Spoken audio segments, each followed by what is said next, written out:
Шинэ улсын нийт хамгааллын 40 дугаар оноос 56 дугаар он буюу 1708-аас 1717 он хүртэлх хугацаанд монгол хэлний шинжилэлтнээр манж монголыг харьшуулан Тэнгэрийн өдөг, газрын зүй, хүний үндэс, хам боход, 4 цаг, төр эрдэм, дуун аюулгүй хөвгчин, цэрэг хууль, сав зэвсэг, эдээ ундаа, шөвөөгөрөөс өөсмөр тэргүүтэн 280 зүйл 21 дотор болгон найруулад Бээжин анхдаг удаа борлуулж өвөр Монголын монгол хэл утга зохиол төгс судлах газраас эмнэлэн гаргажээ.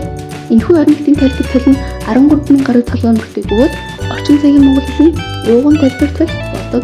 1949 оны шинжлэх ухааны хүрээлэнгийн хэл бичгийн кабинетийн төлөвлөгөөт ажлаар албан ёсоор батлагдаж 1966 онд 30,000 толгойгтой хэвлэгдэж нийтийн хүртэл болжээ.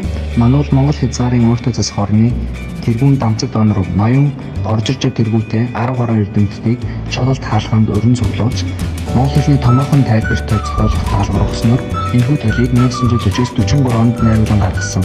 Уг талыг 21-ийн тайлбар талаар нарийвчлан дээр нь монгол бичиг төгс судраас ишилсэн үгс, монгол амьд ирээний үгс ба шинэ нэр томыг нэмж 23,467 толгой үгтэй 64 үсэг оруулжээ.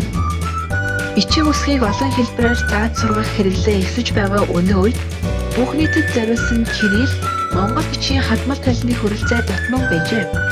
2005 онд 2 бат монгол хэлний хилзүүн тал бичиг зохион хэвлүүлсэн зорилготой тулгуурлан дахин хянан нэгтэл сайжруулсны үндсэнд кирилл монгол бичгийн тайлбартай хадмал талыг хэвлүүлжээ.